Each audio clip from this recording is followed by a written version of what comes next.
আরবি জনাবে মুহাম্মদুর রাসূলুল্লাহ সাল্লাল্লাহু আলাইহি ওয়াসাল্লামের বয়স হলো 9 বছর। তখন কোরআন আসে নাই, তখন নবুয়ত আসেনি। 9 বছর বয়স।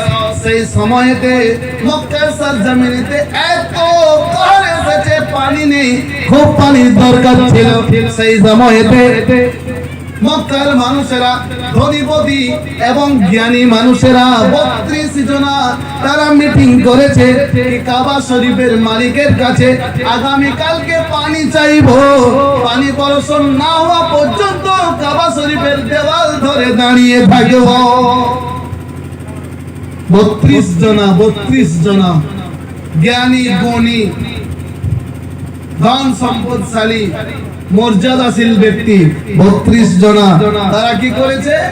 তারা প্রতিশ্রুতি নিয়েছে আগের দিনে রাত্রে বেলা, সকাল বেলায় তারা কি করবে? কাবা শরীফের দেওয়াল ধরে, গিলাফ ধরে দাঁড়িয়ে থাকবে, কাবা শরীফের মালিকের কাছে পানি চাইবে, পানি বর্ষণ না হওয়া পর্যন্ত ওখানেই দাঁড়িয়ে থাকবে। এই প্রতিশ্রুতি তারা করেছে।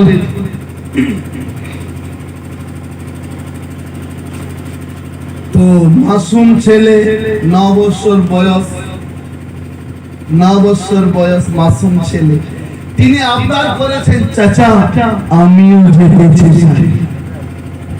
বললেন যেতে চাও? বললে বাবা যাওয়া যাবে না। কারণ হলো সেখানে খুব নামি দামি ব্যক্তিত্বরা থাকবেন, আর তুমি মাসুম ছেলে যাবে, তারা যদি কোনো রকমের ঝামেলা করে তো যাও না বাবা। বলে চাচা নিয়ে চলো না সাথে করে। বললেন ঠিক আছে নিয়ে যাব, তবে আমাদের ওই দলের ভিতরে ঢুকবে না, দূরে বসে থাকবে। বললেন তাই থাকবে।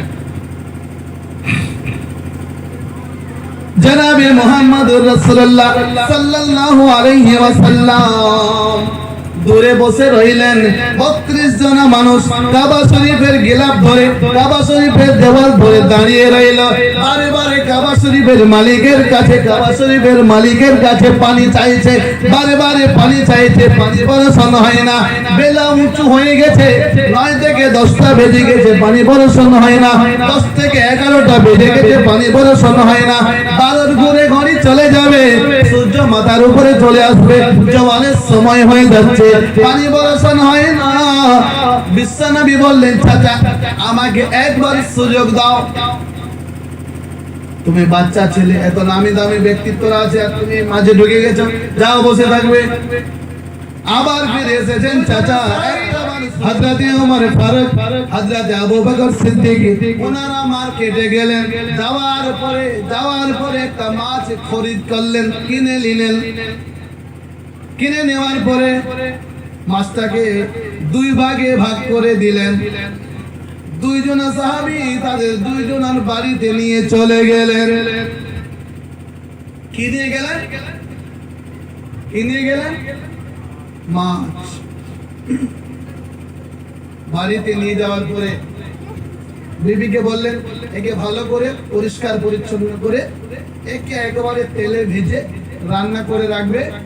সাহাবীরা তো রাত্রের সময় বেশি খানা খেতেন, হয় এশার সময়, নাহলে মাগরিবের সময়, মাগরিবের পরে, নাহলে এশার পরে। দিনের বেলা ওনারা খেতে সুযোগ পেতেন না। রাসূলুল্লাহ বিভিন্ন কাজে তারা ব্যস্ত থাকতেন। কি বললেন? রাত্রে বেলা ফিরে এসেছেন, খানা খাবেন, সেই সময় বলছে খানা দিয়েছেন। বললেন কই মাছ কোথায়? বলেন ওটা পরে বলবো, আগে খানা খাও। হযরতে ওমর ফারুক রাদিয়াল্লাহু তাআলা বললেন খোদার কসম করে বলি, যতক্ষণ না পর্যন্ত মাছের বিবরণ শুনবো অতক্ষণ খানা খাবো না। বিবি ভাবছেন না বলে তার রাদিয়াল্লাহু তাআলা আনহু বললেন যতক্ষণ না শুনবো খানা খাবো না। বললেন আমি সকাল থেকে সন্ধ্যা পর্যন্ত পরিষ্কার পরিচ্ছন্ন করে ধুয়েছি, কিন্তু তেলে ভাজতে যাচ্ছি, তেলে ভাজাচ্ছে না। বলেন এদিকে নিয়ে এসো। তুমি জানো না ওমর ফারুক রাদিয়াল্লাহু তাআলা লোমের গোড়া থেকে পাসিনা ছুটে গেছে, কিন্তু মাছ ভাজা যায়নি। মাছ তেলে দিচ্ছেন কিন্তু ভাজাচ্ছে না, কাঁচা কাঁচাই রয়ে গেছে।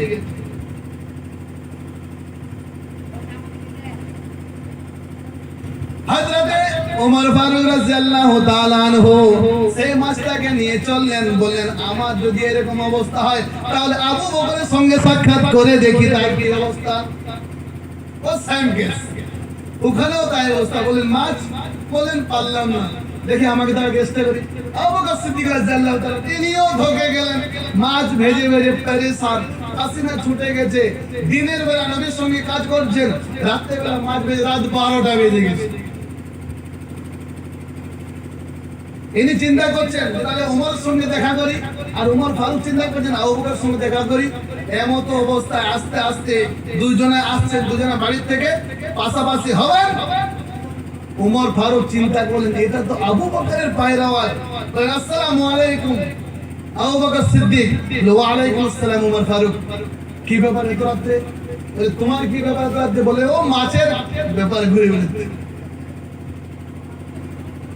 তো বললেন তোমার যা অবস্থা আমার সেই অবস্থা, তোদের এক কাজ করো, এর হাল পাওয়া যাবে, এর মসলা পাওয়া যাবে কার কাছে? রাসূলুল্লাহর কাছে।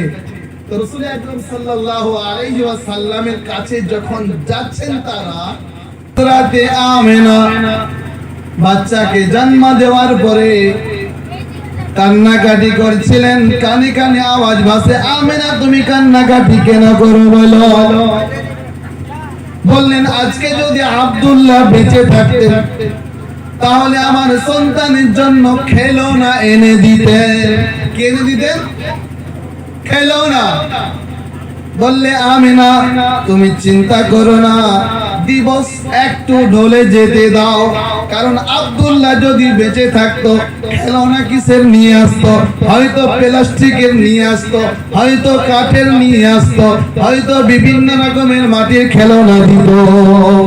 আমিনা তুমি চিন্তা করো না, একটু যখন সূর্যটা ঢলে যাবে, সূর্যটা ডুবে যাবে, তারপরে তুমি দেখতে পাবে তোমার সন্তানের কাছে খেলনা এসে গেছে। হযরতে আবু তালেব চিৎকার দিয়ে বলে আমি যেন দেখি সন্ধ্যার সেই চন্দ্রটা যেন মুহাম্মদুর রাসূলুল্লাহর মাথার সামনে পৌঁছে গেছে। কি পৌঁছে গেছে? চাঁদ। কি চলে এসেছে? চাঁদ চলে এসেছে। সেই চাঁদ রাসূলুল্লাহ যেরকম ভাবে হাত পা নাড়াচাড়া করেন ঠিক সেই রকমই চাঁদটা খেলাখেলি করে যেদিকে মাথা ঘোরান সেদিকে ঘুরে যায়, যেদিকে ইশারা করেন সেদিকে চলে যায়, যেরকম হাত পা নাড়ান সেই রকমই চাঁদ ড্যান্স করতে থাকে। এমন খেলনা যেটা কাউকে দেওয়া হয়েছিল না। তারপরে যখন কিছুদিন বয়স হয়ে যায়, চলাফেরা করতে শিখে, আরেকদিন আমিনা কান্নাকাটি করেন। আমিনার কানে আবার আওয়াজ এসে যে আমিনা কেন কান্নাকাটি করো? বললেন যদি আব্দুল্লাহ বেঁচে থাকতো আমার সন্তানকে বাজারে নিয়ে যেত, যদি বেঁচে থাকতো ওয়াকাজ আর মাজান্না দুটো মেলা হতো, হয়তো মেলাতে নিয়ে যেত, যদি বেঁচে থাকতো আত্মীয় স্বজনের বাড়ি নিয়ে যেত, যদি বেঁচে থাকতো তাহলে তার নানার বাড়ি নিয়ে যেত। কানে আওয়াজ এসেছে আমিনা তুমি চিন্তা করো না, একটু বয়স বাড়তে দাও, আমি আল্লাহ তোমার সন্তানকে নিজে নিয়ে যাব, বাইতুল মুকদ্দাস পৌঁছিয়ে দেব, সেখান থেকে আসমানে পাড়ি দেবে, প্রথম আসমান পাড়ি দেবে, দ্বিতীয় আসমান পাড়ি দেবে, তৃতীয় আসমান পাড়ি দেবে, চতুর্থ আসমান পাড়ি দেবে, পঞ্চম আসমান পাড়ি দেবে, ষষ্ঠ আসমান পার করবে, সপ্তম আসমান পেরিয়ে বাইতুল মামুর যেটা ফেরেশতাদের মসজিদ, সে মসজিদ পেরিয়ে যাবে, সিদরাতুল মুনতাহা যেটা জিবরাইলের জায়গা, সেখান পেরিয়ে যাবে, লৌহ পেরিয়ে যাবে, কুরসি পেরিয়ে যাবে, আরশ পেরিয়ে যাবে, কলম পেরিয়ে যাবে, সব পেরিয়ে আমি আল্লাহর সঙ্গে সামনে বসিয়ে দিদার করাবো, তারপরে আমি নবীকে সালাম দিয়ে তার বাড়ি ফেরত দিয়ে আসবো। একটু সময়, একটু সুযোগ, একটু ধৈর্য ধরো। তোমার মোহাম্মদ শিশুকে কোথায় পৌঁছাবো এটা তুমি ধারণা করতে পারবে না, কল্পনাও করতে পারবে না, তবে সময়ের অপেক্ষা, ধৈর্য ধরে যাও। রাসূল যে আমাদের রাসূল, আল্লাহ পাক রব্বুল আলামিন জানিয়ে দিলেন ইন্নাকা লাআলা খুলুকিন আযীম।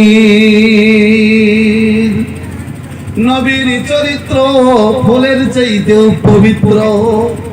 নবীর আদর্শ, নবীর চরিত্র এত মহান, এত মহান। রাসূল আকরাম সাল্লাল্লাহু আলাইহি ওয়াসাল্লাম একটা যুদ্ধ থেকে ফিরছিলেন, ফেরার সাথে সাথে একটা কয়েকগুলো গাছের সামনে ওনার গাছের ডালেতে ওনার তলোয়ারটা রেখে দিলেন। রেখে দেওয়ার পরে উনি কি করলেন, আরাম করছিলেন। একজন মুশরিক মানুষ চলে এসেছে। মুশরিক, মুশরিক কাদেরকে বলা হয় জানি তো আমরা? বলুন, জানি তো? মুশরিক তাদেরকে বলা হয় যে সকল বিষয়বস্তু আল্লাহ ছাড়া দিতে পারবে না, যে সকল বিষয়বস্তু আল্লাহ ছাড়া দিয়ে দিতে পারবে না, সেই সকল বিষয়বস্তুর আরাধনা, সেই সকল বিষয়বস্তুর চাওয়া পাওয়া আল্লাহ বাদ দিয়ে যদি অন্য কাছে কারোর কাছে চাওয়া হয়, অন্য কারোর কাছে মান্নাত করা হয়, অন্য কারোর কাছে সেখানে গিয়ে চাওয়া হয়, তাকেই মুশরিক বলা হয়, তাকে শিরক বলা হয়। আল্লাহ জানিয়েছেন ইন্নাশ শিরকা লাযুলমুন আযীম। যত পাপের বড় হলো শিরক, আর সেটা শুধু বড় পাপে না, সেটা এক রকমের জুলুম। কারণ যদি কারোর সন্তানের দরকার হয়, মাজারে গিয়ে মান্নাত করলে হবে না, সেটা শিরক হয়ে যাবে। কারোর সুস্থতার দরকার হয়, মাজারে বাজারে চাইলে হবে না, আল্লাহর কাছে চাইতে হবে। যদি কারোর তকদিরের ফেরাতে হয়, কারো কাছে চাইলে হবে না, আল্লাহর কাছে চাইতে হবে। আল্লাহ পাক রব্বুল আলামিন জানিয়ে দিলেন, যখন হযরত ইব্রাহিম আলাইহিস সালাতু ওয়াস সালামের বয়স হয়ে গেল, 80 বছর পেরিয়ে যায়, বলে আল্লাহ পাক রব্বুল আলামিন প্রথম স্ত্রী বিবাহ করলাম, সন্তান হয়নি, দ্বিতীয় স্ত্রী বিবাহ করলাম, সন্তান হয়নি। আল্লাহ পাক রব্বুল আলামিন আপনি আমাকে সন্তান দান করুন। দোয়া করেছিলেন, রব্বি হাবলি মিনাস সালিহিন। দোয়া করলেন আল্লাহর কাছে, কোন মূর্তির কাছে নাই, কোন গাছের কাছে নাই, কোন পাথরের কাছে নাই, কোন মাজারেতে নাই, কোন বাজারেতে নাই, কোন কবরেতে নাই। যদি এই ভাষাটা, যেটা আল্লাহ ছাড়া কেউ দিতে পারবে না, যেটা আল্লাহ ছাড়া কেউ করে দিতে পারবে না, এই সকল বিষয়বস্তু যদি আল্লাহ বাদ দিয়ে অন্য কারোর কাছে চাওয়া হয়, এটাকে শিরক বলা হয়। এটাই হলো শিরক। সন্তানের ব্যাপারে, সুস্থতার ব্যাপারে, আনন্দের ব্যাপারে, দুঃখ থেকে সুন্দরের ব্যাপারে, যা কিছু চাওয়ার, যেগুলো আল্লাহ ছাড়া কেউ দিতে পারবে না, আল্লাহ ছাড়া কেউ তার ক্ষমতা রাখে না, আল্লাহ ছাড়া ইলম কেউ রাখে না, সেই সকল বিষয়বস্তু যদি আপনি আল্লাহ বাদ দিয়ে অন্য কারোর কাছ থেকে সহযোগিতা চান, অন্য কারোর কাছ থেকে মান্নাত করেন, এটাই হবে শিরক। তবে নবী সাল্লাল্লাহু আলাইহি ওয়াসাল্লামকে ওই রকম একজন মুশরিক ব্যক্তি রাসূলুল্লাহ রান করছেন, তলোয়ারটা গাছের মধ্যে ঝোলানো আছে। সেই মুশরিক ব্যক্তি এসে তলোয়ারটাকে হাতে নিয়ে জোর আওয়াজে বলে, মাইয়ামনাউকা মিন্নি,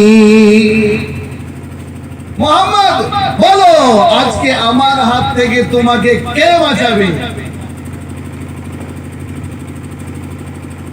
মুহাম্মদুর রাসূলুল্লাহ সাল্লাল্লাহু আলাইহি ওয়াসাল্লাম যখন এই কথা শুনলেন, সঙ্গে সঙ্গে আওয়াজ করে বললেন, আমাকে যিনি বাঁচাবেন তিনি আমার আল্লাহ। যখন সেই মুশরিক ব্যক্তি এইরকম আওয়াজ শুনেছে, তার বডিতে ভাইব্রেশন শুরু হয়ে গেছে, সে কেঁপে উঠেছে, হাত থেকে কেঁপে কেঁপে তলোয়ার জমিনে পড়ে গেছে। সেই তলোয়ারকে বিশ্বনবী ধরে বললেন, ওয়া মাইয়ামনাউকা মিন্নি, এখন তুমি বলো আমার হাত থেকে তোমাকে কে বাঁচাবে?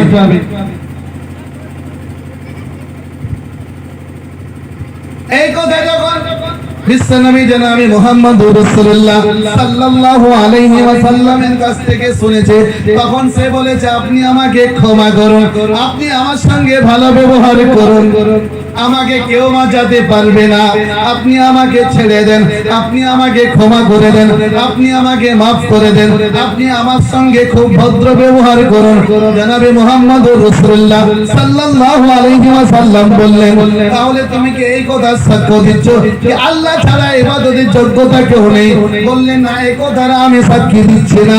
বললেন, তাহলে এই কথার সাক্ষী দিচ্ছ যে আমি মুহাম্মদ আল্লাহর রাসূল? বললেন, না, এটাও দিচ্ছি না। আল্লাহ যে ইবাদতের যোগ্যতা রাখেন এটাও আমি সাক্ষ্য দিচ্ছি না, আর আপনি যে রাসূল, আপনি যে নবী, এটাও আমি সাক্ষী দিচ্ছি না। মুহাম্মদুর রাসূলুল্লাহ সাল্লাল্লাহু আলাইহি ওয়াসাল্লাম সেই ব্যক্তিটাকে ছেড়ে দিলেন। ইন্নাকা লাআলা খুলুকিন আযীম, মহান কিরকম রাসূল আমার ছিলেন, জানি দুশমনকে উনি ছেড়ে দিলেন।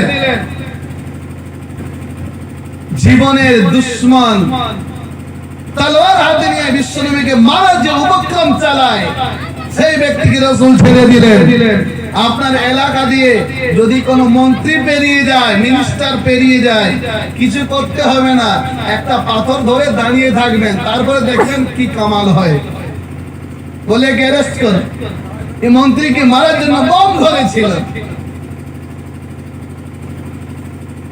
যখন রাসূল আকরাম সাল্লাল্লাহু আলাইহি ওয়াসাল্লাম ওই ব্যক্তিকে ছেড়ে দিলেন, ছেড়ে দেওয়ার পরে সে নিজের জাতির সামনে গিয়ে প্রকাশ করে, সে নিজের গোত্রের সামনে গিয়ে প্রকাশ করে, রাসূলুল্লাহর আদর্শ সেখানে বর্ণনা করে, রাসূলুল্লাহর চরিত্র সেখানে বর্ণনা করে, রাসূলুল্লাহ যে মহান ব্যক্তিত্ব ছিলেন সেই কথা যখন বর্ণনা করে, এই কথা শোনার পরে ওর দলের সমস্ত মানুষেরা এসে রাসূলুল্লাহর আদর্শের কথা শুনে রাসূলের সামনে এসে ইসলাম কবুল করে। বলুন সুবহানাল্লাহ। এটা হলো রাসূলের আদর্শ। আর আমাদের আদর্শ কি করে লোকের বাঁশ দেব, কি বুঝলেন? হ্যাঁ, কি করে বাঁশ দেব, এটা আমাদের আদর্শ। কি বুঝলেন? রাসূলের আদর্শ এত সুন্দর, রাসূলের চরিত্র এত সুন্দর। বিশ্বনবী জনাবে মুহাম্মদুর রাসূলুল্লাহ সাল্লাল্লাহু আলাইহি ওয়াসাল্লাম যখন উনি তায়েফের ময়দানে, তায়েফ এলাকাতে মানুষদেরকে দাওয়াত দিতে গেলেন, কুলু লা ইলাহা ইল্লাল্লাহু তুফলিহুন, তোমরা এক খোদা আল্লাহকে মেনে নাও, এক খোদাকে তোমরা মেনে নাও, তোমরা আল্লাহকে ইবাদতের যোগ্যতা বলে গ্রহণ করো।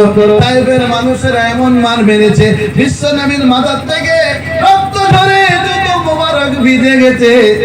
পাহাড়ের ফেরেশতা এসে বলে, আপনি একবার বলুন, এমন ভাবে মেরে দেবো তায়েফের কোনো নাম নিশানা রাখবো না।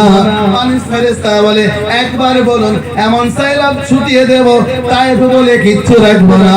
বিশ্বনবী বলেন, আজকে তারা চিনে না, এমন একটা দিন আসবে অবশ্যই তারা আমাকে চিনবে। বলুন সুবহানাল্লাহ। কেমন নবী ছিলেন, কেমন দয়ার নবী ছিলেন।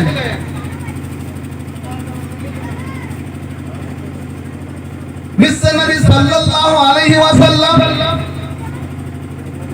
উনি যে আমাদের রাসূল, 2 নম্বর হলো শিক্ষা। 2 নম্বর হলো শিক্ষা। ওনার কাছে সর্বপ্রথম যে ওহী এসেছে, যে কালাম এসেছে, সেটা হলো কোরআনের বাণী। কিসের বাণী বলো? কোরআনের বাণী।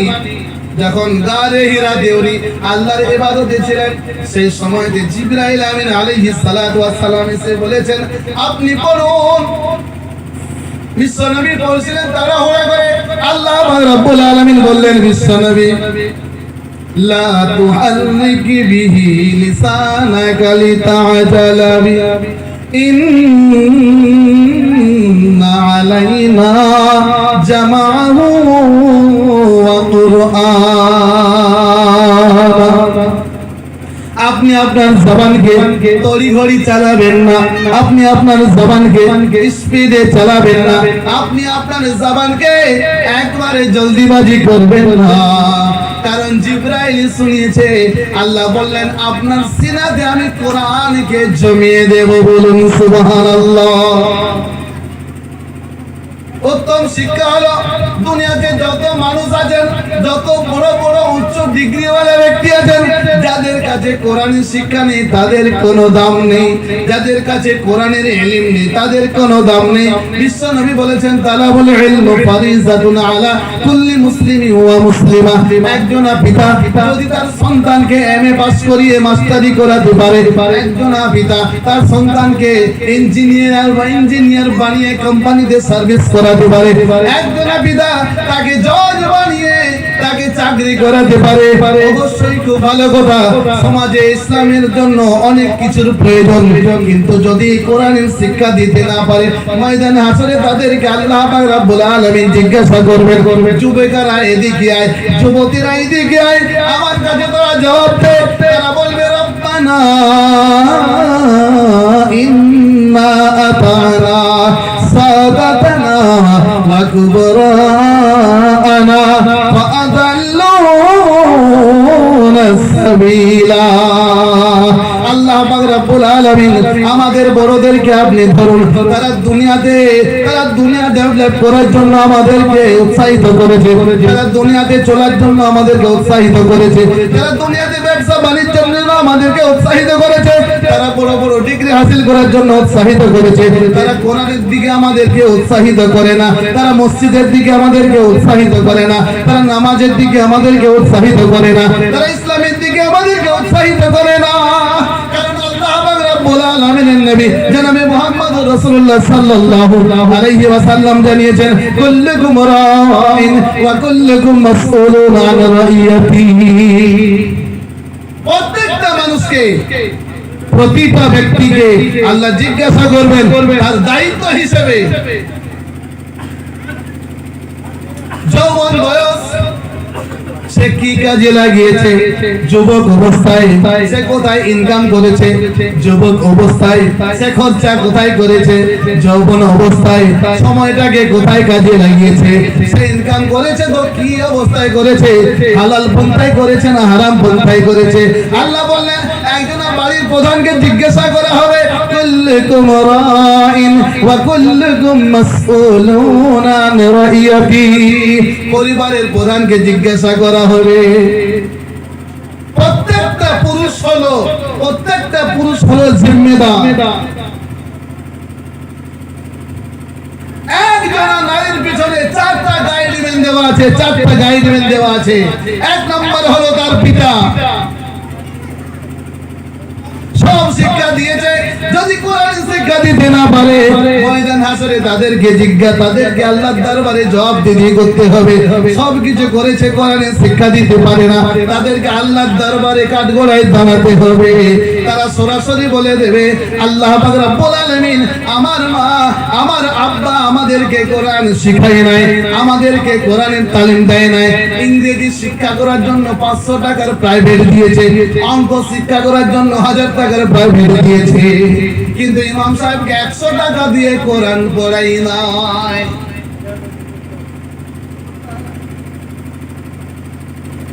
এক নম্বর হলো তার পিতা, 2 নম্বর হলো তার বড় ভাই, 3 নম্বরে হলো তার স্বামী, 4 নম্বরে হলো তার বড় ছেলে। এই 4 জনকে নিয়ে একটা নারী জাহান্নামে হাসতে হাসতে যাবে। কেন যাবে? যে 4 জন মিলে একটা নারীকে শুধরাতে পারে না।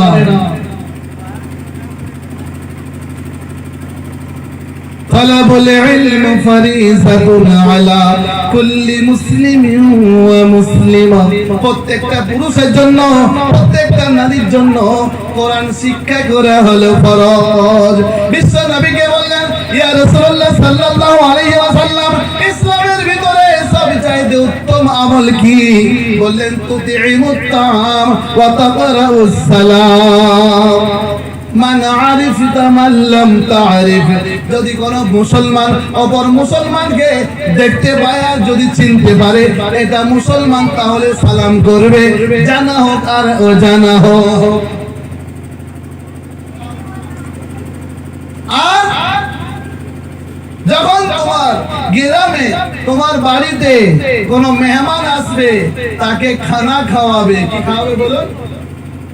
খানা খাওয়াবে। ইসলামের উত্তম কাজ হলো ক্ষুধার্তকে খানা খাওয়ানো। মসজিদে এসেছে মেহমান 2 জনা, তো কারোর ক্ষমতা নেই কি খাদ্যমন্ত্রীকে জিজ্ঞাসা না করে বাড়ি নিয়ে যাবে। কথা বুঝতে পারছেন কি? যতক্ষণ না খাদ্যমন্ত্রী পারমিশন দেবে ততক্ষণ নিয়ে যাওয়ার ক্ষমতা নেই। তো এই মুত্তাম যারা খানা খাওয়াবে, মেহমানকে খানা খাওয়াবে।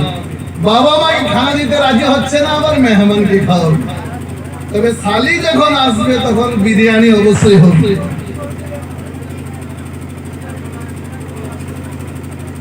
খানা খাওয়ানো উত্তম কাজ। ইসলামের উত্তম কাজ হলো খানা খাওয়ানো। যে সকল মানুষেরা এই দুটো আমল করবে, ইসলামের উত্তম আমল, অবশ্যই তারা নেকির হকদার হবে।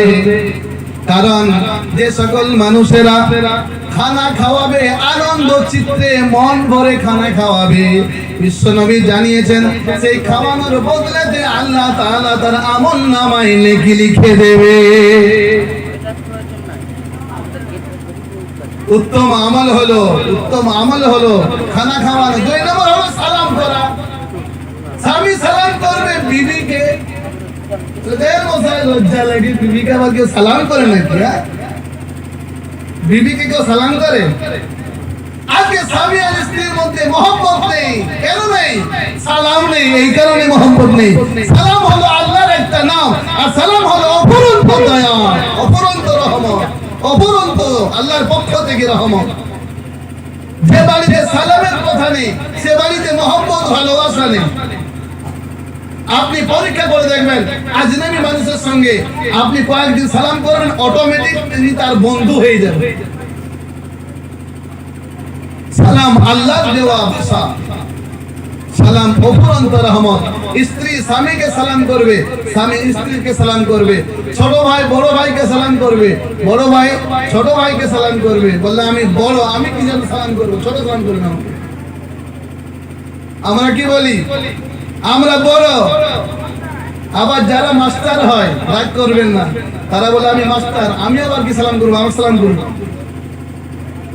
যারা ধনীর মধ্যে হয়, তারা বলে আমরা কিসের জন্য করবো? বড় লোক, আমাদেরকে সালাম করুন। সালাম হলো এমনই একটা ইবাদত যেটা মানুষের অহংকারকে ভেঙে চূর্ণ বিচূর্ণ করে দেয়। দুইটা জিনিস হলো, সেটা কি জানেন? একটা হিংসা যেটা দুনিয়াকে বরবাদ করে, আরেকটা হলো অহংকার যেটা পরকালকে বরবাদ করে। হিংসাটা কেমন জিনিস জানেন? আপনাকে একটু বুঝিয়ে বলি। একজনের চাষি ভাই, তিনি লাঙ্গল করছিলেন। লাঙ্গল করতে করতে করতে করতে একটা সোলাইমানি পাথর পেয়েছেন।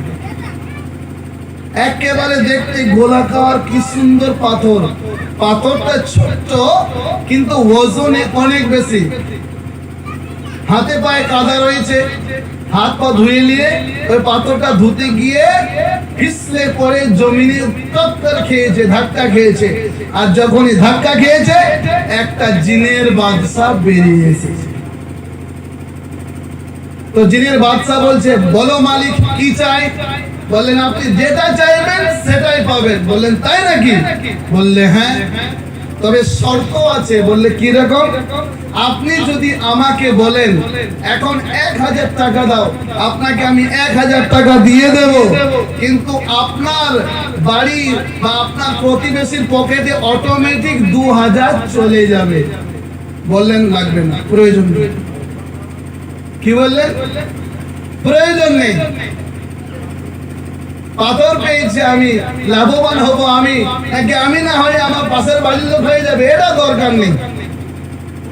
তো পাথরটাকে এনে তিনি বাড়িতে রেখে দিলেন। আর বিবিকে বললেন, এটা সোলাইমানি পাথর, এটাকে নাড়াচাড়া বেশি করবে না, নইলে কিন্তু অসুবিধা আছে। তো নারীদেরকে আপনি যেটা বাধা দেবেন সেটা তারা আগে করবে। আদম নবী বললেন, আল্লাহ বলেছেন ওই জান্নাতের ওই ফলটা মোটেই খাবে না, নাহলে অসুবিধা আছে।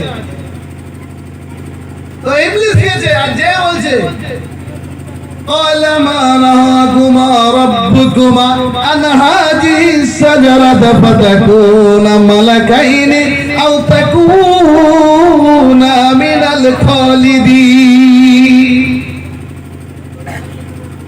وقاسمهما إني لكما لمن الناصحين শুনে রেখে দাও আমি তোমাদেরকে নসিহত করি আমি তোমাদের ভালোর জন্য এসেছি আল্লাহ তোমাদেরকে ওই ফলটা খেতে এই জন্য বন্ধ করেছেন কারণ তোমরা যদি ফলটা খেয়ে নাও তাহলে তোমরা হয় চিরজীবী হবে নইলে তোমরা ফেরেশতা হয়ে যাবে তো হযরত আম্মা হাওয়া বলছেন দারুণ বাক্য এই বিষয়টা তো জানা ছিল না বলে হ্যাঁ এইটাই তো ব্যাপার আল্লাহ আপনাদেরকে ওই ফলটা খেতে মানা করেছেন জান্নাতে কেন জানেন যদি আপনারা খান হয় ফেরেশতা হয়ে যাবেন নইলে আপনারা জান্নাতে চিরজীবী থাকবেন হযরত আদম আলাইহিস সালাম বললেন আল্লাহ ওই ফলটা খেতে মানা করেছেন আর মানা করেছেন তো শুনবেন কি ফলটা আগে খেয়েছেন এই জন্য দুনিয়ার যত মহিলা যেটা মানা করবেন সেটা তারা আগে করবে কি বুঝলেন তো বলছে ঠিক আছে ছোবো না বলে জিনের বাচ্চা বেরিয়ে এলে অসুবিধা আছে তো মহিলা পাথর তুলতে গেছে ওজন সামলাতে পারে না জমিনে ধাক্কা খেয়ে জিন বেরিয়ে এসেছে তো জিন যখন বেরিয়ে এসেছে জিনের বাচ্চা বলছে বলো মালিকা কি চায় বললে কি চায় মানে বললেন যেটা চাইবেন সেটাই পাবেন বলে তাই নাকি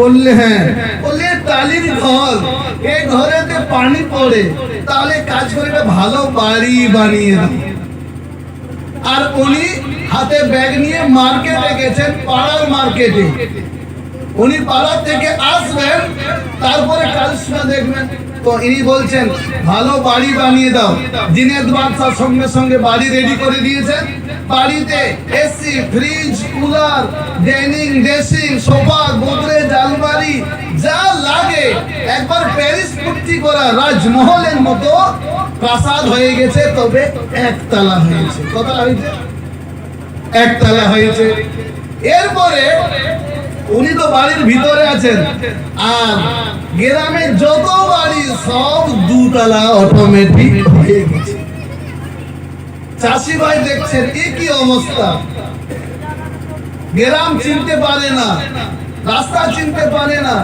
খুঁজে খুঁজে খুঁজে খুঁজে উনি বুঝে গেছেন মনে হয় দিনের কিছু কারিশমা ঘটেছে একতলা বাড়ি থেকে উনি প্রবেশ করেছেন বিবি ভিতর থেকে আওয়াজ দিচ্ছেন আসুন তাড়াতাড়ি আসুন দেখুন কি ঘটেছে বললে তুই বুঝবি না পাগলি যেটা করেছিলাম মানে সেটাই করেছিস বললে কেন তুই বাইরে বেরিয়ে দেখ তোর বাড়িতে একতলা আছে গ্রামে যত সব দুতলা বাড়ি হয়ে গেছে সব পোয়ালের বাড়িগুলো দুতলা হয়ে গেছে এটাই কি আমার সহ্য হয় তা বলে কি হবে বলে পাথরটা বের করে নিয়ে আয় পাথরটা বের করে নিয়ে এসেছে ধমক দিয়ে বলেছে জিনের বাদশা তাড়াতাড়ি বেরিয়ে আয় বলেন বলো মালিক কি চাই বললেন তাড়াতাড়ি আমার একটা চোখকে কানা করো বিবি বললেন হ্যাঁ গো কেন কানা করতে বলছো বলে তুই বুঝবি না আমার একটা চোখ কানা হলে গ্রামের সকলের দুই চোখ কানা হয়ে যাবে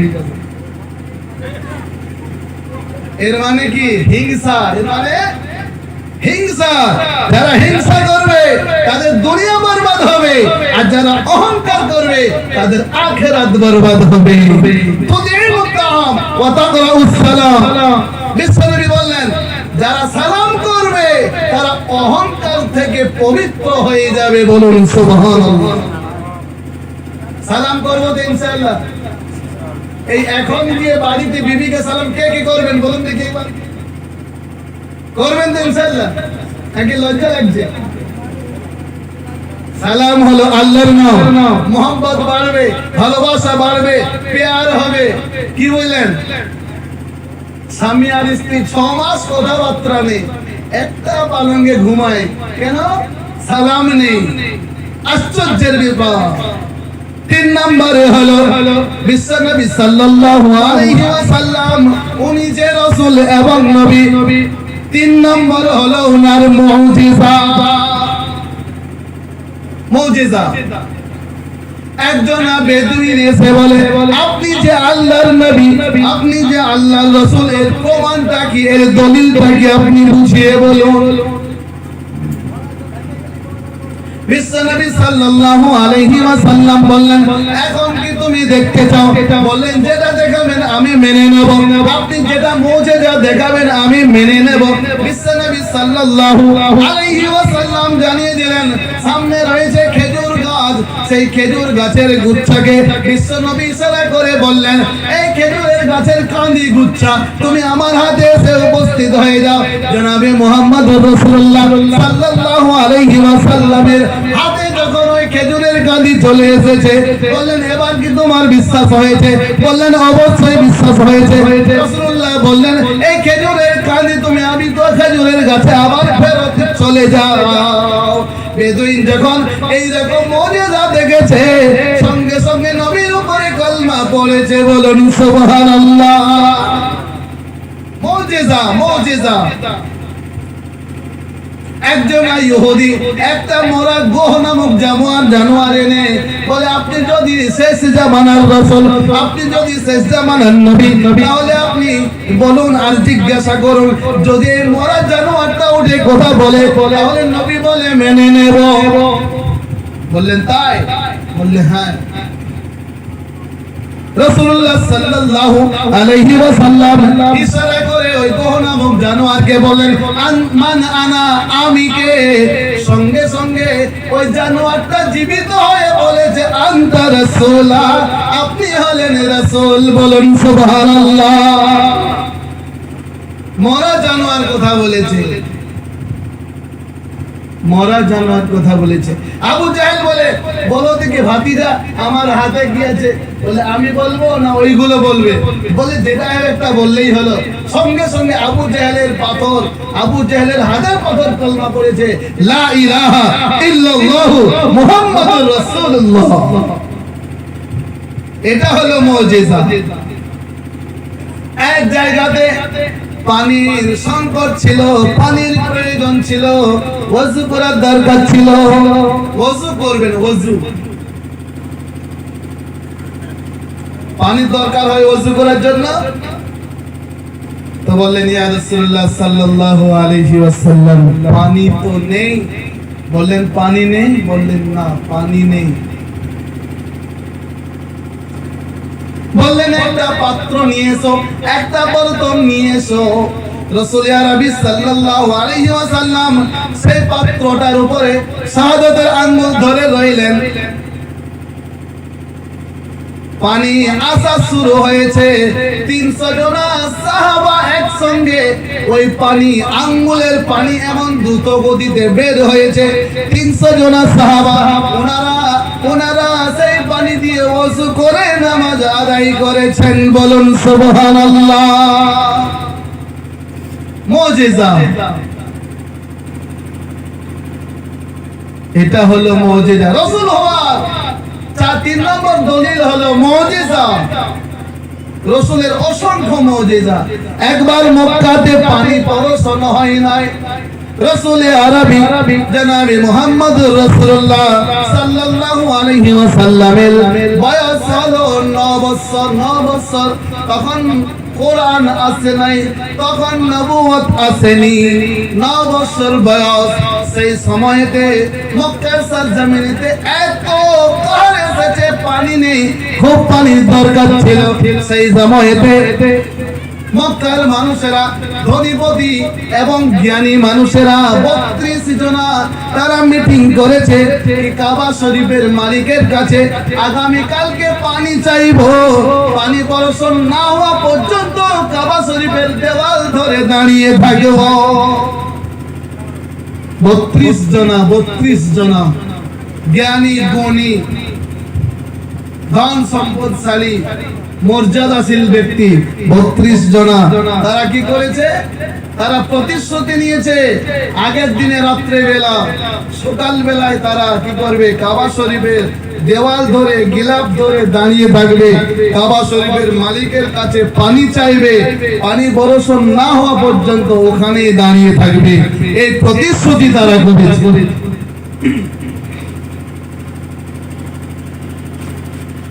তো মাসুম ছেলে 9 বছর বয়স, 9 বছর বয়স মাসুম ছেলে, তিনি আবদার করেছেন, চাচা আমিও যেতে চাই। বললেন যেতে চাও?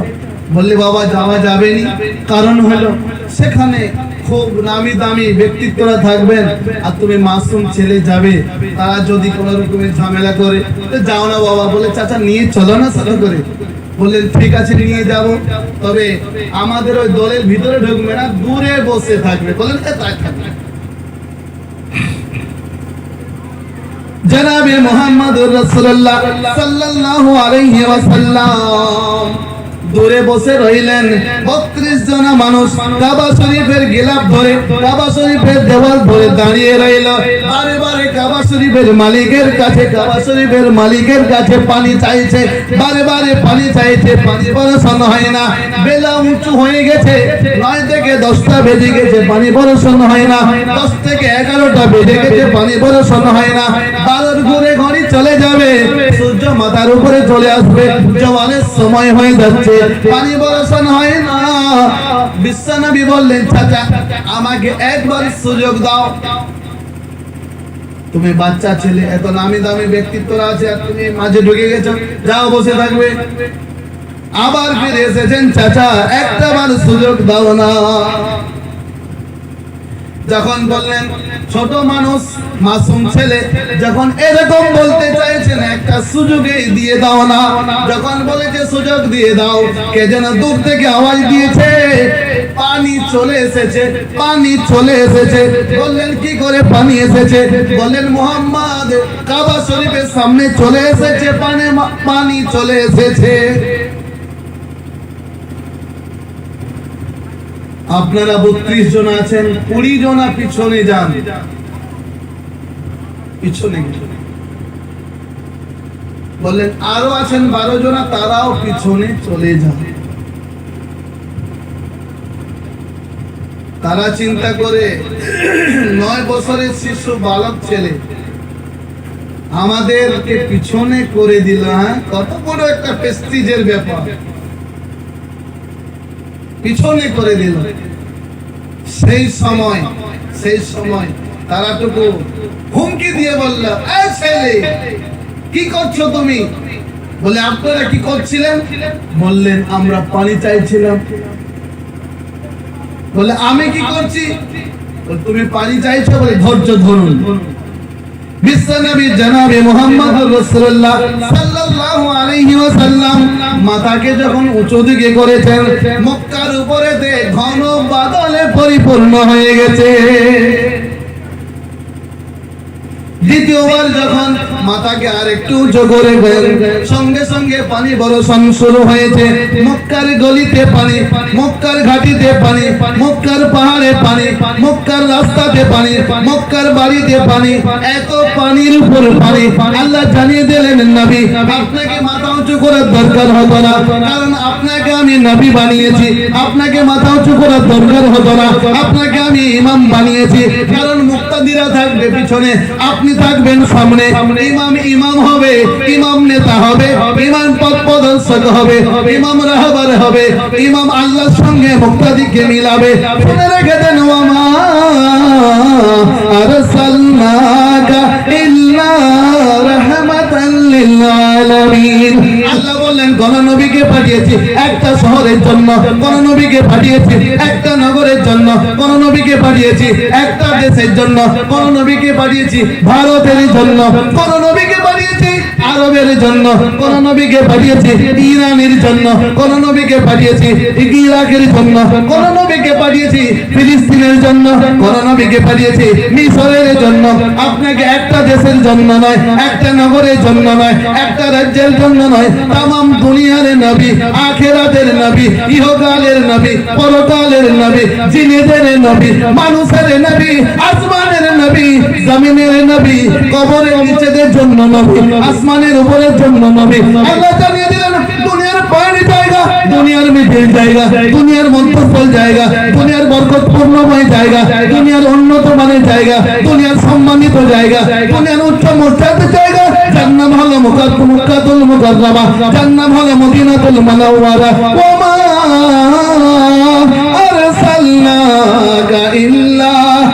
রাহমাতাল লিল আলামিন। সুবহানাল্লাহ রাব্বুল আলামিন। নারে তাকবীর। হযরত মাওলানা জসিমউদ্দিন সাহেব, হযরত মাওলানা জসিমউদ্দিন সাহেব, নারে তাকবীর। আল্লাহ বললেন আমি হলাম রব্বুল আলামিন আর আপনি হলেন রাহমাতুল লিল আলামিন। বলুন সুবহানাল্লাহ। সুবহানাল্লাহ। রাহমাতুল লিল আলামিন। আলাম মানে দুনিয়া, আলামিন মানে অনেক দুনিয়া। আলাম মানে দুনিয়া, আলামিন মানে অনেক দুনিয়া। আসমানের উপরে একটা দুনিয়া, তার নাম হলো আলামে আরওয়াহ। আসমানের নিচে একটা দুনিয়া, যার নাম হলো আলামে দুনিয়া। জমিনের নিচে একটা দুনিয়া, তার নাম হলো বারজাখের দুনিয়া, বারজাখে আলাম। ময়দান হাসর একটা আলাম। আল্লাহ পাক রব্বুল আলামিন জানিয়ে দিলেন যেখানে যাবেন নবীর গুণগান, যেখানে যাবে নবীর সম্মান।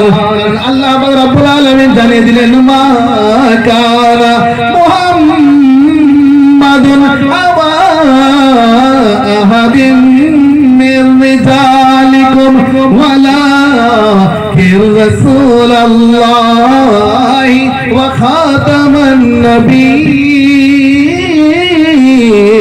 ওয়া কানা আল্লাহু বিকুল্লি শাইইন আলিমা। আমার আল্লাহওয়ালা ভাইরা, জ্ঞানী জনেরা, সুফি মানুষেরা, আমার পর্দা নসিবা সোনামণি মায়ের এবং বোনেরা,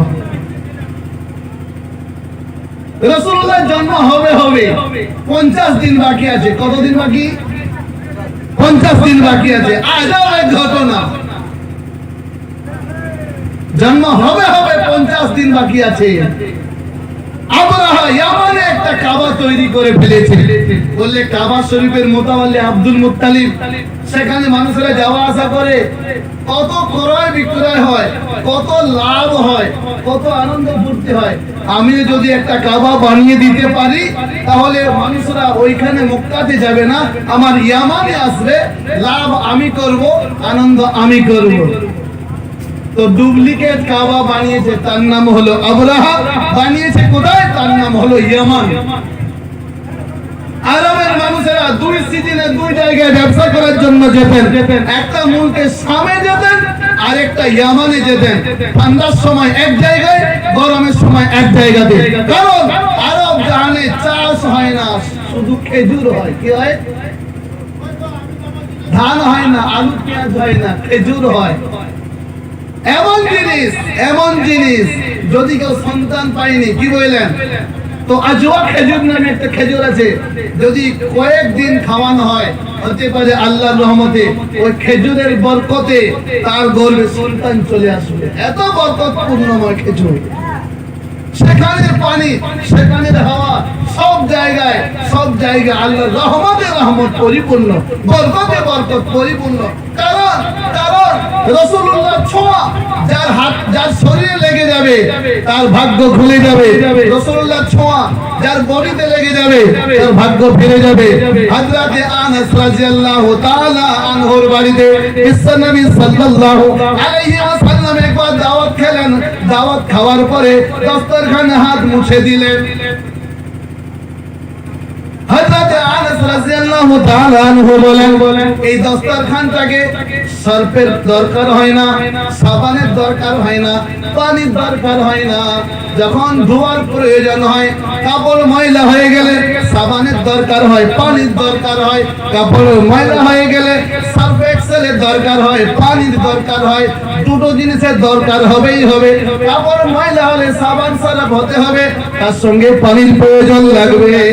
কিন্তু হযরত আনাস রাদিয়াল্লাহু তাআলা আনহু জানিয়ে দিলেন, আমার এই দস্তরখান যখন নোংরা হয়ে যায়, ময়লা হয়ে যায়, একে আগুনে ঢুকিয়ে বের করে দিলে ময়লা চলে যায়, আবার পাক সাফ হয়ে যায়। সুবহানাল্লাহ। যেখানে রাসূলের ছোঁয়া সেখানে বরকতপূর্ণ। যেখানে রাসূলের হাত লেগে যাবে, কি বলেন? টাকলা ছেলের মাথায় হাত বুলিয়ে দিলে চুল বেরিয়ে আসতো। একটা শয়তান বলেছে আমিও নবী, কি বুঝলেন? বললে তুমি প্রমাণ করো। বললে মুহাম্মদুর রাসূলুল্লাহ তো টাকলা ছেলের মাথায় হাত দিয়ে দিলে চুল বেরিয়ে আসে, তো তুমি একবার টাকলার মাথায় হাত দেখাও দেখি কেমন চুল বেরায়। কি বলেন? ও টাকলার মাথায় হাত দিয়েছে, চুলওয়ালা গুলো সব টাকলা হয়ে গেছে। চুলওয়ালা ছেলের মাথায় হাত দিয়েছে, বললে আমি নবী, আর যাই বলেছে আমি নবী আরো ভালো হয়ে যাবে, ভালো হবে কি সব টাকলা হয়ে গেছে, চুল আর গজায় দেয়। মুহাম্মদুর রাসূলুল্লাহর ওজুদ, মুহাম্মদুর রাসূলুল্লাহর নিয়ম, ওনার নীতি, ওনার আদর্শ, ওনার আখলাক, ওনার চরিত্র, ওনার নিয়ম, ওনার তরিকা যাদের জিন্দেগিতে হবে তারা কত বরকতপূর্ণময় হবে। আবরাহা বলল আমি কাবা শরীফ বানিয়ে নেব, সকল মানুষেরা আমার কাবা শরীফকে এসে তওয়াফ করবে। তো কাবা বানিয়েছে আবরাহা, কাবা বানিয়েছে আবরাহা। বানানোর পরে সবকে দাওয়াত দেয় যে তোমরা আমার কাবা এসে তাওয়াফ করো, তোমরা এখানে আসো। তো মক্কার কাবা শরীফে মানুষ তাওয়াফ করার জন্য আসে, ইতিকাফ করার জন্য আসে, রুকু করার জন্য আসে, সাজদা করার জন্য আসে, আর ওখানে গিয়ে ওসব করে না, যত নোংরা ফেলে দিয়ে আসে, নোংরা ফেলে দিয়ে আসে।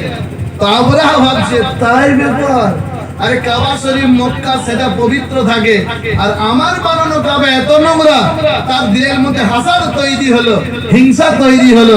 সে বলল ওই কাবাটাকে যদি ভেঙে দিতে পারি তাহলে আমার কাবার মর্যাদা বেড়ে যাবে। তো আবরাহা সৈন্য সামন্ত, হাতি, লোক, লস্কর, অস্ত্র শস্ত্র নিয়ে মক্কার সরজমিনে পৌঁছাচ্ছে। কাবা শরীফের মুতাওয়াল্লি আব্দুল মুত্তালিবের কানে এই আওয়াজ পৌঁছেছে। আব্দুল মুত্তালিবের সঙ্গে আবরাহা বসে যে কথা বলছে, দেখো তোমার সঙ্গে আমার কোনো ঝামেলা নেই, তবে তুমি যদি কাবা শরীফকে বাঁচাতে যাও, তোমার এই উট দামি দামি ছিনিয়ে নেব, তোমার লোকেদেরকে মানুষদেরকে অসম্মান করব এবং কাবা শরীফকে ভেঙে দিয়ে যাব।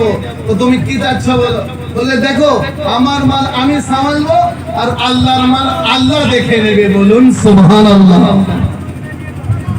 আমার জিনিস আমি হেফাজত করব, আল্লাহর জিনিস আল্লাহ হেফাজত করবে।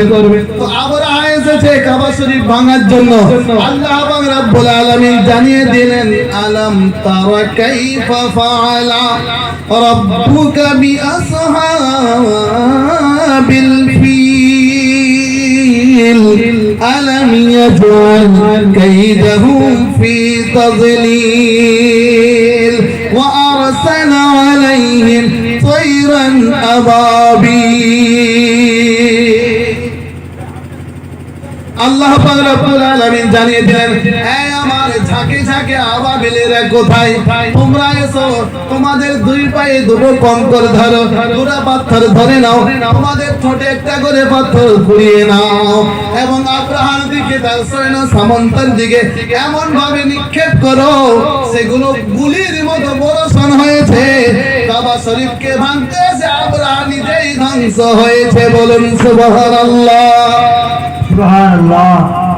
আমার আল্লাহ ওয়ালা ভাইয়েরা, জ্ঞানী জনেরা, সুফি মানুষেরা, কারণ আল্লাহর কোন জিনিসের কোন বস্তুর উপরে কেউ হামলা করতে চাইলে আল্লাহ বরদাস্ত করে না।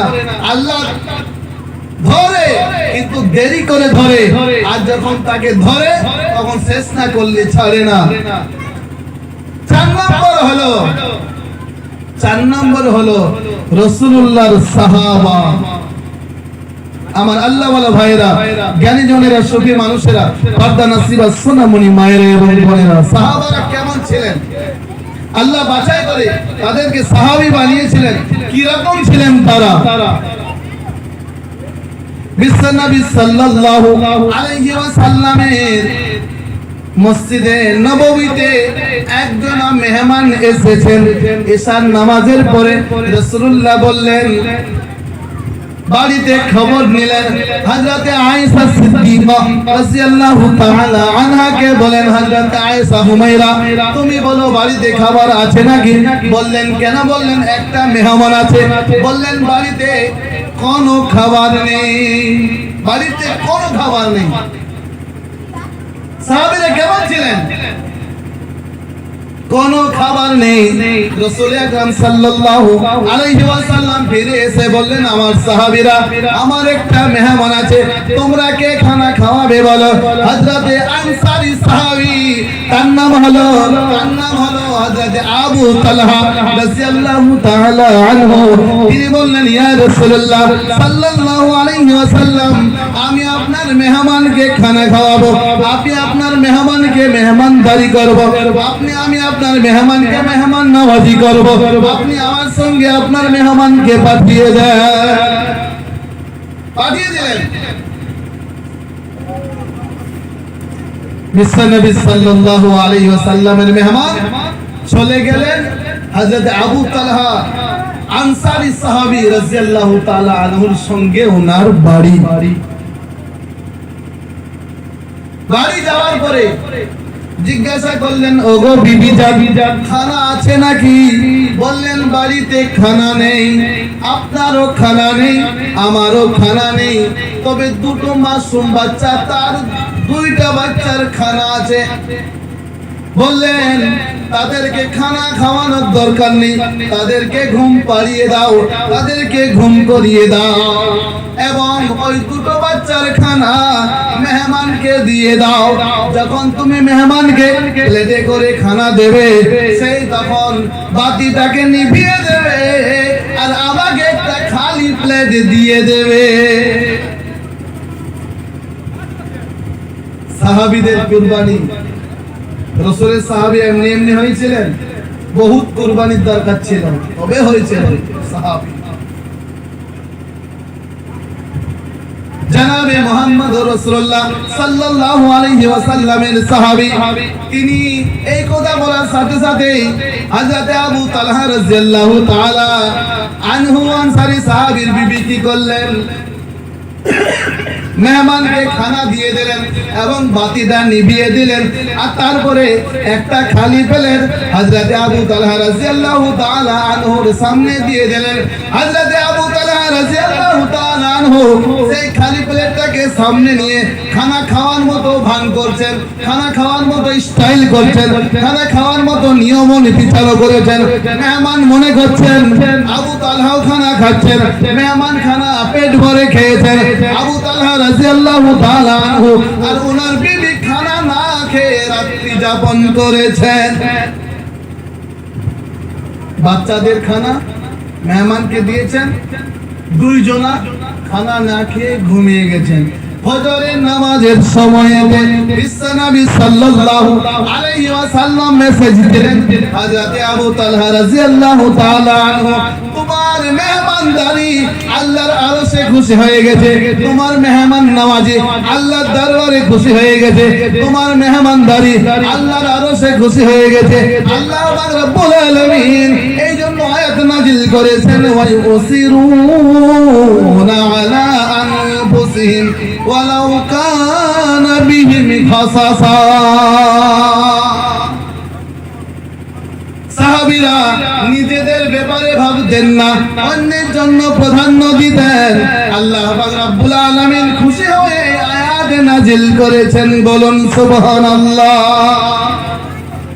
কেমন নবী ছিলেন, কেমন রাসূল ছিলেন, তাদের সাহাবীরা কেমন ছিলেন। একবার এক মার্কেটে দুইজনা সাহাবী গেছেন মাছ কেনার জন্য। দুইজনা সাহাবী, একজনের নাম হলো হযরত আবু বকর রাদিয়াল্লাহু তাআলা আনহু, আরেকজনের নাম হলো হযরত উমর ফারুক রাদিয়াল্লাহু তাআলা আনহু। আজ আমরা যদি কোনো মেহমান আমাদের বাড়িতে আসে, দুপুরের টাইম খাওয়া দাওয়ার সময়, সেই সময় মনে খুব কষ্ট হয়। আজকে গোশত করেছিলাম, বিরিয়ানি করেছি, এমন সময় মেহমান চলে এসেছে, খানা কম হয়ে যাবে, হলার ভরবে না, কি বুঝলেন। কিন্তু মেহমান যাদের বাড়িতে আসে বরকত নিয়ে আসে। মুসা আলাইহিস সালাতু ওয়াস সালাম জিজ্ঞাসা করলেন আল্লাহ পাক রব্বুল আলামিন আপনি যখন মানুষের উপরে খুশি হন তখন আপনি কি করেন বলেন ব্যক্তিগত যখন কারোর উপর আমি খুশি হই তখন তাকে তার বাড়িতে আমি মেহমান পৌঁছিয়ে দিই মুসা নবী বললেন তারপরে কখন দেন বলেন এলাকাবাসীর উপরে যখন খুশি থাকি তখন পানি বর্ষণ করি আর যখন আমি কারোর প্রতি অনেক খুশি থাকি তখন তাকে কন্যা সন্তান দান করি সুবহানাল্লাহ। বিশ্বনবী বললেন যারা তিন কন্যার পিতা হবে আর সেই কন্যাকে আদব শিখাবে, কোরআন শিখাবে, হাদিস শিখাবে, পর্দা শিখাবে, সৎ পাত্রস্থ করে দেবে। জনাবে মুহাম্মদ রাসূলুল্লাহ সাল্লাল্লাহু আলাইহি ওয়াসাল্লাম জানিয়েছেন ওই তিন কন্যার পিতা আর নবী মুহাম্মদ রাসূলুল্লাহ জান্নাতে পাশাপাশি আমরা বসবাস করব। সুবহানাল্লাহ। নারে তাকবীর, নারে তাকবীর। হযরত মাওলানা জসিমউদ্দিন সাহেব নওজওয়ানে ইসলাম তাতুল হেটে নারে তাকবীর।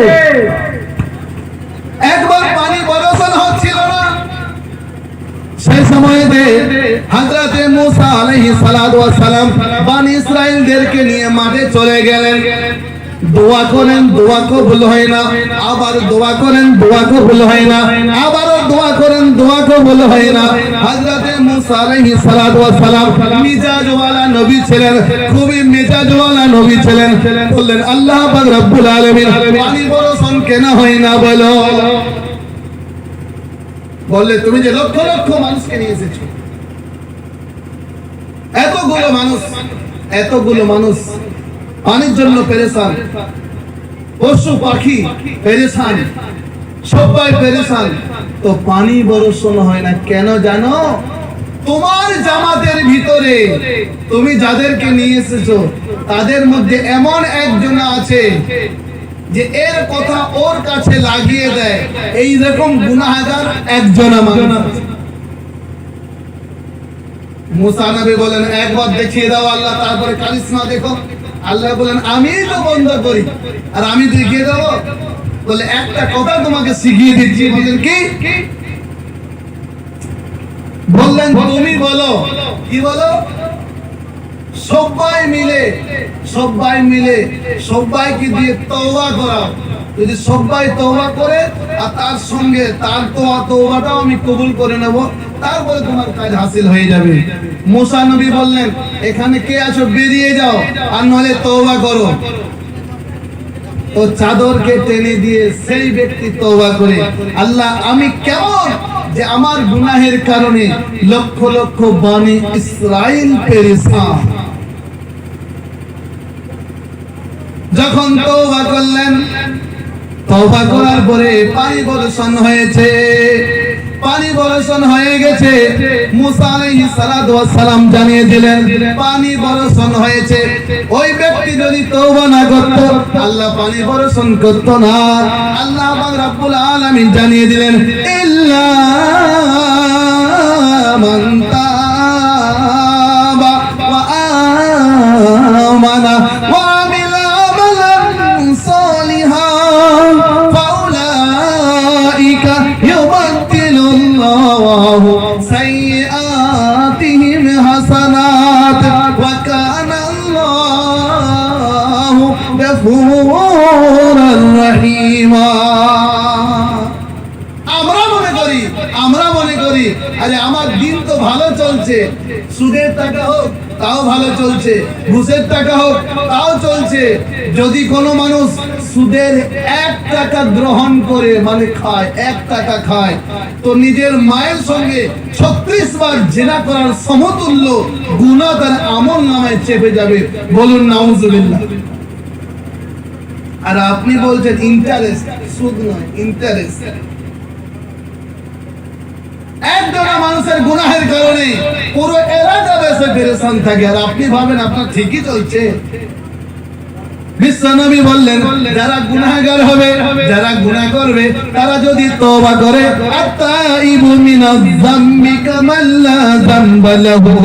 বিশ্বনবী জানিয়ে দিলেন তওবাকারী ব্যক্তি এতটা পবিত্র হয়ে যায় যেন তার জীবনে কোনো গুনাহ আর নেই। বলুন সুবহানাল্লাহ।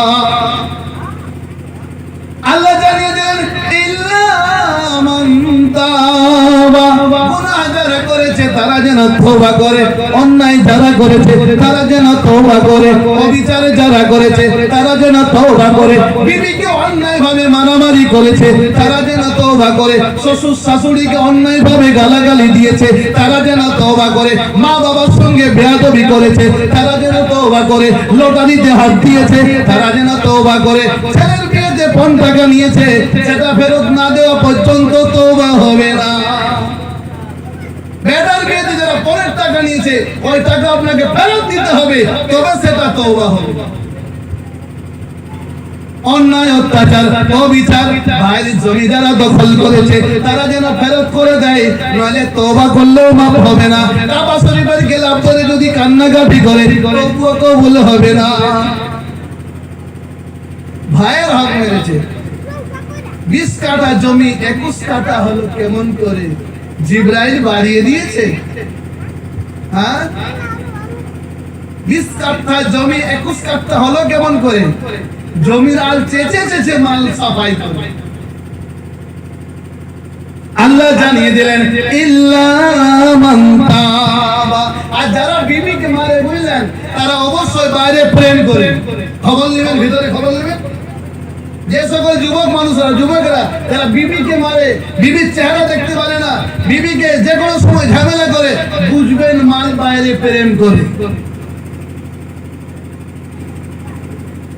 যে সকল মানুষেরা বিবির হক ঠকাবে, যে সকল রাত্রিগুলো বিবির কাছ থেকে আলাদা থাকবে, এরা বিবির হক যদি না দেয় তাকে আসামির কাজ করাতে আল্লাহর দরবারে দাঁড়াতে হবে। আর জুমার নামাজে মনে হচ্ছে জিবরাইল চলে এসেছে। ইল্লা মান তাওয়া ওয়া আমানা ওয়া আমিলা আমালান সালিহা। ফেরিয়ে দেয়।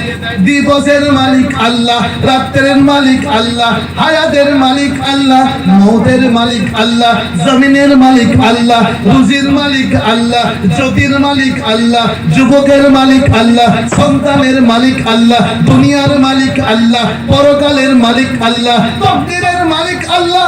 যে সকল মানুষেরা মনে করে, যে সকল মানুষেরা মনে করে আমার ভাগ্যেতে খারাপ লেখা আছে, আমার ভবিষ্যৎ অন্ধকার, তারা কিন্তু শিরক গুনাহ করে ফেলবে। কারণ তকদিরের ব্যাপার আল্লাহ ছাড়া কেউ জানে না। আমরা বলে ফেলি তোর ভাগ্যেতে খারাপ আছে, তোর ভবিষ্যৎ অন্ধকার আছে। আপনি জানলেন কেমন করে ভবিষ্যৎ অন্ধকার আছে? আপনি জানলেন কেমন করে তোর জীবনেতে বিপদ আছে? আল্লাহ পাক রব্বুল আলামিন জানিয়ে দিলেন ইল্লা মান তাবা ওয়া আমানা। বিপদ যাদের উপরে আছে, বিপদ সেগুলো নিজেদের 2 হাতের কামায় ফলের জন্য আছে। আল্লাহ জানিয়ে দিলেন ওয়া মা আসাবাকুম মিন মুসিবাতিন ফাবিমা কাসাবাত আইদিকুম ওয়া ইয়াফু আন কাসীর। আল্লাহ রাব্বুল আলামিন জানিয়ে দিলেন বিপদ তোমাদের নিজের জন্য আছে, বিপদ তোমাদের কারণের জন্য আছে, বিপদ তোমাদের আমলের জন্য আছে, বিপদ তোমাদের চরিত্রের জন্য আছে, বিপদ তোমাদের আখলাকের জন্য আছে, বিপদ তোমাদের আদর্শের জন্য আছে, তোমাদের কর্মের জন্য বিপদ আছে। বিপদ আল্লাহর পক্ষ থেকে আসে না, পরীক্ষা আল্লাহর পক্ষ থেকে। পরীক্ষা পরীক্ষা পরীক্ষা আল্লাহর পক্ষ থেকে আসে। যত বিপদ আছে আল্লাহ বললেন তোমাদের 2 হাতের কামাই ফলের জন্য আছে, আর পরীক্ষা আল্লাহর পক্ষ থেকে আসে। পরীক্ষাটা কি জিনিস? وَلَنَبْلُوَنَّكُمْ بِشَيْءٍ مِّنَ الْخَوْفِ وَالْجُوعِ وَنَقْصٍ مِّنَ الْأَمْوَالِ وَالْأَنفُسِ وَالثَّمَرَاتِ وَبَشِّرِ الصَّابِرِينَ।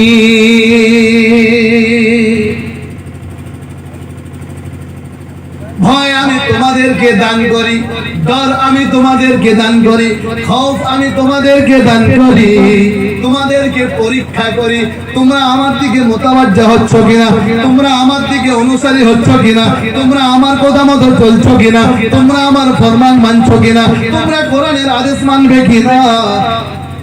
وَلَنَبْلُوَنَّكُمْ بِشَيْءٍ مِّنَ الْخَوْفِ ভয় কি জিনিস, ভয় কি জিনিস?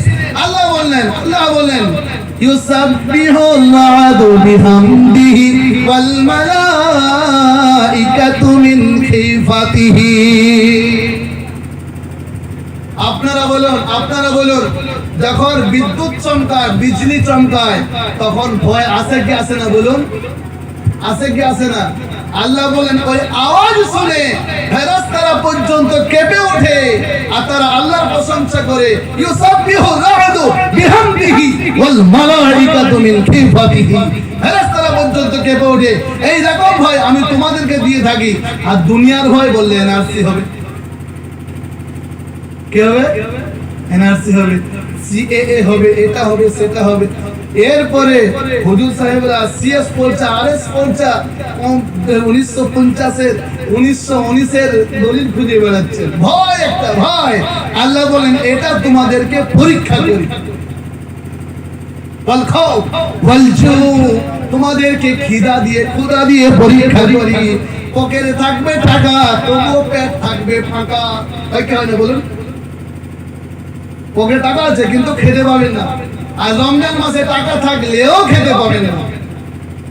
কি ভাবেন বলুন? হ্যাঁ, ক্ষুধা দিয়ে, আল্লাহ বলেন ক্ষুধা দিয়ে পরীক্ষা করব। ফ্রিজে আছে একেবারে রসগোল্লা, বিরিয়ানি, একদিকে কি সুন্দর সুন্দর ফল। বললে খাবি কখন? বললে ও যখন ইফতার হবে তার আগে চলবে না। সব দিলেও খেতে পারবে না। বললে ওই যে ভুকার একটা যে খিদার, একটা যে আন্তরিক, একটা যে পেটের একটা যে ক্ষুধা, এটা দিয়ে তোমাদেরকে পরীক্ষা করি। বাস, এটা পরীক্ষা। ওয়ানাকসিম মিনাল আমওয়াল, মালের কমি দিয়ে, অর্থের কমি দিয়ে। আল্লাহ পাক রব্বুল আলামিন জানিয়ে দিলেন মাল মানে হলো সন্তান, মাল মানে হলো অর্থ সম্পদ, মাল মানে হলো টাকা পয়সা, মাল মানে হলো। আল্লাহ বললেন বিশ্বনবী সাল্লাল্লাহু আলাইহি ওয়াসাল্লামের 4টা কন্যা সন্তান দুনিয়াতে ছিলেন, কিন্তু কোন পুত্র সন্তান হায়াতে ছিল না। ছিল বলুন? ছিল বলুন? ছিল না। এটা আল্লাহর পরীক্ষা, এটা আল্লাহর পরীক্ষা।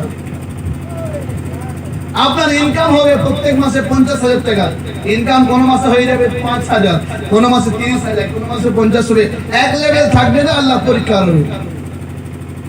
ওয়াল আনফুস, নফসের, জানের, জীবনের ভয়। ওয়াস সামারাত, ফলের ভয়, ফুলের ভয়। তোমরা যা চাষো, আবাদ করেছো, যা ফসল ফলাচ্ছো, এটা কখনো ভালো হবে, আবার কখনো কমে যাবে, বরাবর হবে না, সমান সমান হবে না। আল্লাহ বলেন মুমিনদেরকে 5টা বিষয়ে পরীক্ষা করি। আর যত বিপদ আছে তার আমলের জন্য আছে, আমার পক্ষ থেকে আল্লাহ বললেন যায় না। আল্লাহ জানিয়ে দিলেন ইল্লা মান তাবা ওয়া আমানা ওয়া আমিলা আমালান সালিহা। যারা নেক আমল করবে, যারা ভালো আমল করবে, যারা সৎ আমল করবে, আল্লাহর কোরআনের উপর মানবে, বিশ্বনবীর আদর্শকে মানবে, আর মানার পরে যখন তারা চলবে, আজ যখন তারা তওবা করে নেবে, আল্লাহ জানিয়ে দেন ফাউলাইকা ইউবাদদিলুল্লাহু সাইয়্যাতিহিম হাসানাত ওয়া কানা আল্লাহু বিকুল্লি ওয়া কানা আল্লাহু গফুরার রহিমা। যারা তওবা করবে, আমার দিকে ফিরে আসবে, নেক আমল করবে, আল্লাহ জানিয়ে দিলেন তাদের জীবনে যত গুনাহ হবে সকল গুনাহকে নেকিতে পরিবর্তন করে বন্ধু বানাবো। বলুন সুবহানাল্লাহ। আমার আল্লাহওয়ালা ভাইরা, জ্ঞানী জনেরা, সুফি মানুষেরা, পর্দা নসিবা সোনামণি মায়েরা এবং বোনেরা, আল্লাহ পাক রব্বুল আলামিন জানিয়েছেন এটা কারো বানানো বিষয় নয়। দুইজন সাহাবী হযরতে ওমর ফারুক, হযরতে আবু বকর সিদ্দিক, ওনারা মার্কেটে গেলেন। যাওয়ার পরে একটা মাছ খরিদ করলেন, কিনে নিলেন। কিনে নেওয়ার পরে মাছটাকে দুই ভাগে ভাগ করে দিলেন। দুইজনা সাহাবী তাদের দুইজনের বাড়িতে নিয়ে চলে গেলেন। কি নিয়ে গেলেন? কি নিয়ে গেলেন? মাছ। বাড়িতে নিয়ে যাওয়ার পরে বিবিকে বললেন, একে ভালো করে পরিষ্কার পরিচ্ছন্ন করে একে একেবারে তেলে ভেজে রান্না করে রাখবে। সাহাবীরা তো রাত্রের সময় বেশি খানা খেতেন, হয় এশার সময়, নাহলে মাগরিবের সময়, মাগরিবের পরে, নাহলে এশার পরে। দিনের বেলা ওনারা খেতে সুযোগ পেতেন না। রাসূলুল্লাহ বিভিন্ন কাজে তারা ব্যস্ত থাকতেন। কি বললেন? রাত্রের বেলা ফিরে এসেছেন, খানা খাবেন, সেই সময় বলছে খানা দিয়েছেন। বললেন, কই মাছ কোথায়? বলেন, ওটা পরে বলবো, আগে খানা খাও। হযরত ওমর ফারুক রাদিয়াল্লাহু তাআলা বললেন, খোদার কসম করে বলি, যতক্ষণ না পর্যন্ত মাছের বিবরণ শুনবো অতক্ষণ খানা খাবো না। বিবি ভাবছেন, না বলে তো আর উপায় নেই, এমন মানুষের পাল্লায় পড়েছি। কারণ যিনি ছিলেন বিশ্ব নবীর ডান হাত। যেদিন থেকে ওমর ফারুক রাদিয়াল্লাহু তাআলা আনহু ইসলাম কবুল করেছেন, সেদিন থেকে কাবা শরীফের চত্বরে নামাজ শুরু হয়েছে। বলুন সুবহানাল্লাহ। ওমর ফারুক রাদিয়াল্লাহু তাআলা আনহু যেখানে যেমন কথা বলেছেন, বিশ্বনবী বলছে এটা পারমিশন নেই, সেখানে আল্লাহর ওহী এসেছে, সঙ্গে সঙ্গে সেই জায়গাটা কবুল হয়েছে। তার মানে একটা জায়গা বিশ্বনবী হজ করলেন। হজ করার পরে বললেন, ইয়া রাসূলুল্লাহ সাল্লাল্লাহু আলাইহি ওয়াসাল্লাম, আমি মাকামে ইব্রাহিমে 2 রাকাত নামাজ পড়তে চাই। বিশ্বনবী বললেন, এটার পারমিশন নেই। আল্লাহ পাক রব্বুল আলামিন জানিয়ে দিলেন, জিবরাইল তাড়াতাড়ি যাও আমার নবীকে বলো, ওমর ফারুক যখন বলেছে ওখানে 2 রাকাত নামাজ পড়বো, নবী যেন ওমর ফারুককে পারমিশন দিয়ে দেয়। বলুন সুবহানাল্লাহ। মাকাম ইব্রাহিম মুসাল্লা, ওই জায়গাটাকে তোমরা মুকাররার করে নাও। ওমর ফারুকের পরে সবাই সুযোগ পেয়েছে নামাজ পড়ার জন্য। হযরত ওমর ফারুক রাদিয়াল্লাহু তাআলা আনহু বললেন, যতক্ষণ না শুনবো খানা খাবো না। বললেন, আমি সকাল থেকে সন্ধ্যা পর্যন্ত পরিষ্কার পরিচ্ছন্ন করে ধুয়েছি, কিন্তু তেলে ভাজতে যাচ্ছি, তেলে ভাজাচ্ছে না। বলেন, এদিকে নিয়ে এসো। তুমি জানো না ওমর ফারুক রাদিয়াল্লাহু তাআলা লোমের গোড়া থেকে পাসিনা ছুটে গেছে, কিন্তু মাছ ভাজা যায়নি। মাছ তেলে দিচ্ছেন কিন্তু ভাজাচ্ছে না, কাঁচা কাঁচাই রয়ে গেছে।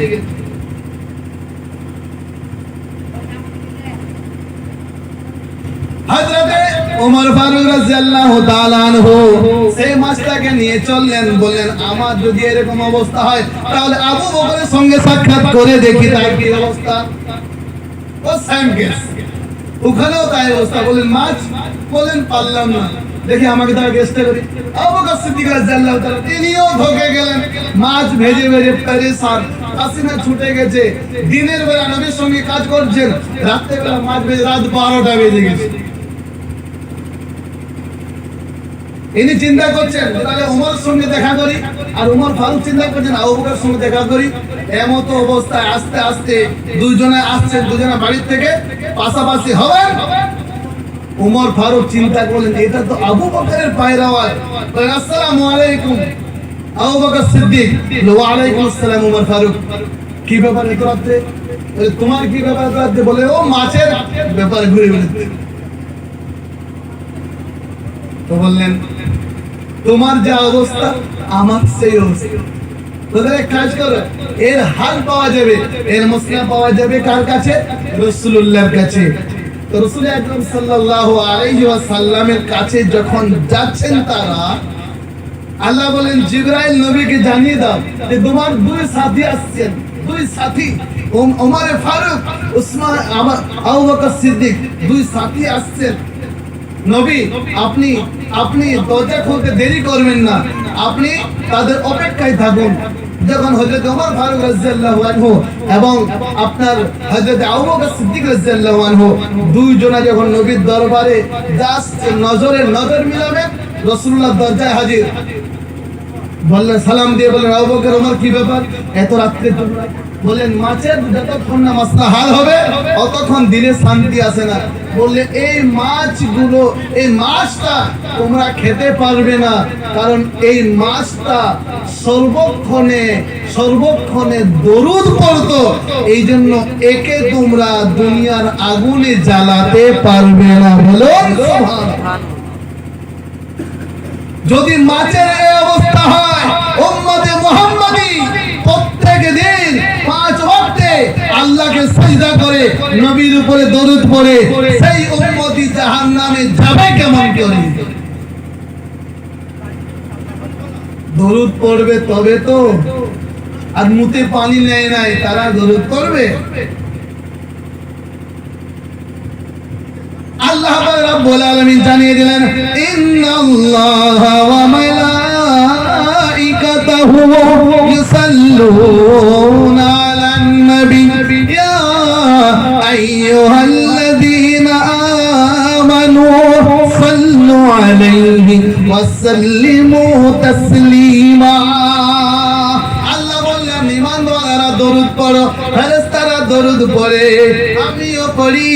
প্রশ্ন হলো, যখন ঈমানদাররা থাকবে না দরুদ কে পড়বে? বললেন ফেরেশতারা পড়বে।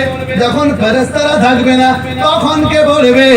আল্লাহ জানিয়ে দিলেন, যখন মানুষেরা শেষ হয়ে যাবে, যখন জিনেরা শেষ হয়ে যাবে, যখন ফেরেশতারা শেষ হয়ে যাবে, বললে আর কে বাকি আছে বলো? বললেন 4 ফেরেশতা বাকি, জিবরাইল, মিকাইল, ইসরাফিল আর ইসরাইল। বললেন 4 ফেরেশতা বাকি। আল্লাহ বলবেন 3 জনকে রূহ কবজ করো, তাদের রূহ কবজ করা হবে। আল্লাহ বললেন আর কে বাকি আছে বলো? বললেন আল্লাহ আমি নিজে আছে। বললেন তুমিও তোমার রূহ কবজ করো। মানুষেরা দরুদ পড়া বন্ধ, জিনেদের দরুদ পড়া বন্ধ।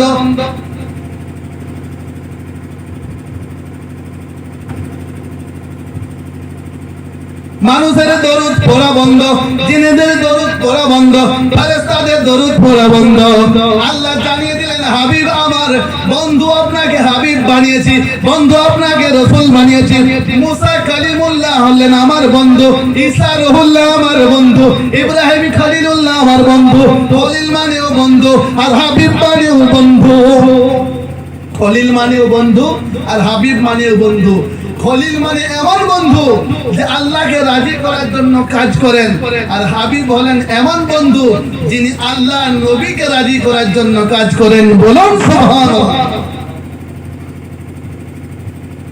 আমাদেরও বন্ধু আছে, কিছু বন্ধু আছে নেওয়ার চক্কর থাকে, বন্ধুত্ব রাখে, আর কিছু বন্ধু দেওয়ার চক্কর থাকে।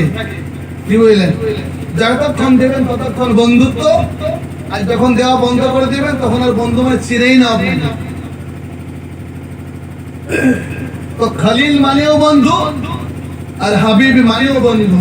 আল্লাহ বললেন সবাই আমার বন্ধু, সকল নবী আমার বন্ধু, সকল নবী আমার সঙ্গে সাক্ষাৎ করেছেন, কিন্তু ইনডাইরেক্ট করেছেন।